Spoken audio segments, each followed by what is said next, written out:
Hi everyone, and welcome back to this focus here in the basics track on student success.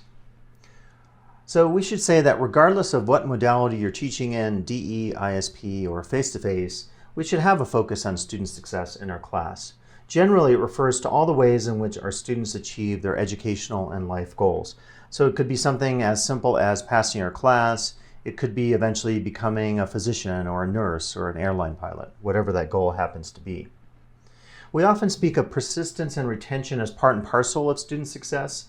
So the degree to which a student will go from taking classes at the college in fall quarter into winter quarter and then spring quarter. As we say here, in short, this means a student who takes classes in one term at the college comes back the next term to take more classes. And educational theorists who study persistence and retention have some different definitions, but I'm just simplifying it for the purpose of trying to look at this general issue in our classes. We could say for sure that college dropout rates are staggering. As a result, one of the reasons we started Promise in 2019 is the fact that we were concerned about persistence and retention and overall student success. If you're not familiar with the Promise program, check out my additional videos and I get into some great detail about the program and how it relates to efforts related to student success.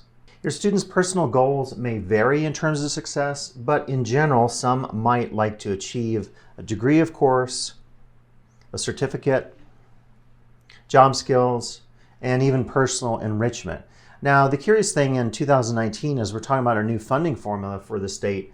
Some of that like personal enrichment that you used to get from a community college, which I personally think is very important, some of that is going away in favor of this blended funding formula that looks at a lot of different areas, not just full-time equivalent students, our enrollments, but also degrees, certificates, and then some other factors. So it gets a little more challenging for us to think about the big picture in terms of student success and then matching that with what happens in our classes and our counseling and our libraries and so forth.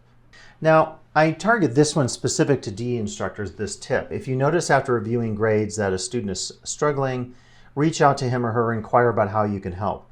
DE courses can be sometimes quiet in terms of our students reaching out to us, so sometimes we have to initiate that contact. And not even just in a DE class. Certainly in DE, because maybe there's less face-to-face contact you have with the students unless you do video conferencing. But in ISP, the same case can be true, so we want to think about student success in ISP. And then in a face-to-face class, just because they're coming to our classes, it doesn't mean they're visiting us in office hours. It doesn't mean necessarily they're thinking about their success. So regardless of the modality that you're teaching, I always say emphasize a focus with your students on success and tell them, please, if you're struggling, I can't force you to come to office hours or reach out to me, connect with me via DE or whatever, but please do so because you have to make that initiation of the contact to make sure that we're focusing on your own personal or educational success. In terms of office hours here, I mentioned that whether you're DE or ISP, consider ways of increasing student to instructor contact. Every teaching touch point that a student experiences, including student services, represents one less opportunity to drop out of school. So the more contacts we can initiate what branding folks call the touch points, that is an opportunity for potentially increasing student success. So if we have a student in one of our classes, DE, face-to-face, ISP, and they're struggling, and we can take advantage of some services external to our class. So this could be counseling services or tutoring. Put those students in touch with those services because it's one additional way to really tackle student success from a broad holistic perspective, not just focused on what we do in our classes, but the bigger picture with all the resources and offices and staff available out there to help students. Now, I would pose this as an idea. And the question is, how much focus on elements of nurturing versus coddling?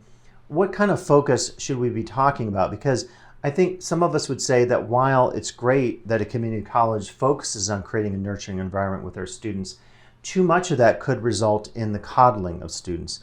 We have to be very careful. We might think we are helping our students out, but if we set up unrealistic expectations, if we tell students like, you don't have to do much to get a good grade in my class, or it's going to be a piece of cake getting through LTCC and getting a degree, and then they start to struggle, we're actually doing a disservice to those students because we've told them inaccurate information.